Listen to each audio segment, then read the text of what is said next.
What's your preliminary read on how good this offensive line can be and how you'll fit in? I think there's a lot of talent. You look at what people have done in the past, and everyone's done individually good things. And once some of the other guys get healthy and back on the field with us, it'll be real interesting to see how we all build together. And taking advantage right now, we're building depth with a lot of the other guys. That can only help us in the long run. When Hugh says to us a few minutes ago, didn't run the ball enough last year, we're going to run the ball this year. What does that do for you and the morale of the offensive line? I mean, I think any lineman enjoys running the ball, but saying it's one thing. When the time comes to play a game, if we have to pass it all game, we will. And if we get to run it all game, that's awesome. So we'll be ready for whatever we need to do. And there's this website, Pro Football Focus, that some people subscribe to as an authority on grading players, who rate you and Batonio as the best set of guards on any team. Really?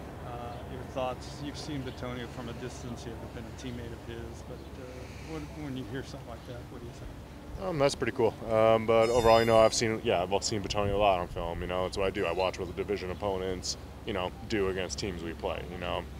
AFC North football, a lot of players play the same way. He's very talented. When he's healed, he's a true monster. He's very quick. He's very strong. He can get anything done he needs to get done, and I'm excited to play with him. And you're fitting in here between a newcomer center from Green Bay, and we don't know who the right tackle might be Coleman. Does it make it easier being in the league to adapt to that, or are you kind of like the ringmaster to get everybody together there? I kind of went through it a little bit last year. We had some new tackles playing in Cincinnati, but we'll figure it out. Right now, it's nice to get to work with a little bit of everyone for whoever wins the job. And I get to work with Cam, I get to work with Sean and all that, and we're learning who needs what, how do we communicate. If someone forgets something, will the other person be able to help or something? So we're figuring that all out right now, and both guys who I've worked with, they've been doing well, and they're working hard. So we'll see how it all turns out in the end. When you say Batonio is a true monster, I mean, what's behind that? What does a really good guard, do to change the game? He's you can see the athleticism on the field. There's sometimes you watch guards and there's just they stick out in different ways. Some guys are just super strong, others are always do the right thing. They might not be the fastest guy, but they get it done. But Batonio, he can just do it all, and it's hard to explain, but he can just get it all done. And what Hugh likes to do with running back, Isaiah Crowell. What are your thoughts about him as being the bell cow back on this team? I've heard good things, and since he's been here, past week and a half now, I can see the glimpses, watching film the last season, you see what he was able to do, and it's pretty exciting to, see, it'll be exciting to block for him. The question here in terms of why the offense never gets over the hump has been quarterback, and, you're on a team that needs to find itself a quarterback. What's your confidence level in this team being able to find someone who can finally solve that age-old question here? I mean, I like what our QBs are doing. Kessler, Hugh, Hogan, even Deshaun, they're all taking command of the huddle when they come in. They're working their butts off every day, and, they're battling right now. And whoever they pick to, lead it when the season starts, they'll be ready to run whatever Hugh needs them to run. And then knowing Hugh, how he game plans, he's going to put anybody and everyone in good situations. Does the right guard do much pulling in Hugh's offense? I think anyone can pull at any given time in Hugh's offense. Yeah. Are you and Batonio similar players all the way around, or how would you describe some of the everybody's different. What are some of the nuance of difference between you and Joel? I think he's just faster in general. I think we both have giant barrel chests, and I think we're both strong. But I think overall he's just faster than me. Did you know Eric Steinbach at all? I did not, but I heard he came from Cincy and then came here, and people were comparing like that storyline. Joe Thomas's first year. Okay. And then we're pretty good tandem. I know you're on the other side, but it's kind of a parallel situation. That's pretty cool. All right. What's Joe Thomas's best advice been for you since you got here?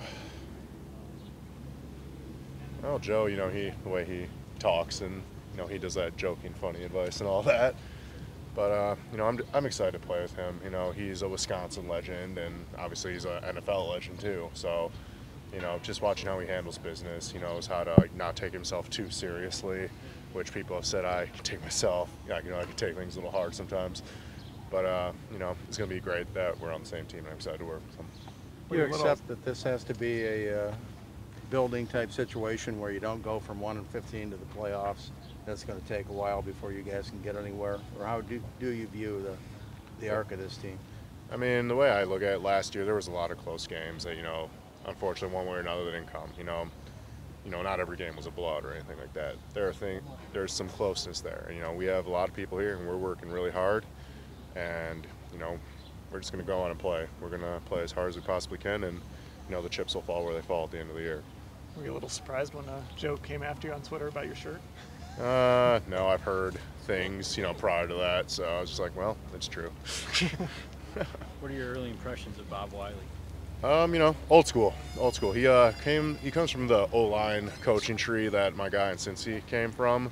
So, there's some similarities here and there, and I think overall he's good, and we'll be able to get everything done that we need to get done. Did you play for McNally?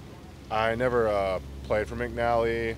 Paul Alexander's the head guy in Cincy, but McNally was always around. He's like the O-line consultant, so he's kind of there coaching. Yeah. He's not officially coaching. Yeah. But McNally is a pretty crazy cool. That's the tree you're talking about. Yep, the McNally tree, and what's that guy? The one from the Colts, Howard Mudd, and all that, Howard, all those. yeah. The old school. That little fraternity. They've collected some interesting pieces on the defense. What's your impression of the defense? They're playing hard right now. Greg Williams is definitely rubbing off. Everyone's, attacking, getting better. They're, throwing every possible thing in the world at us. So, it's, right now we're getting good looks, prepping for anything that anyone can throw against us. So, it can only make us better. You remember facing Brian a couple of years ago, Desmond? He was mostly on the left side, but a couple times I blocked him. Yeah, he's so pretty darn you good. didn't see him a lot personally. Yeah, and I was okay with that. Yeah, I was definitely okay with that.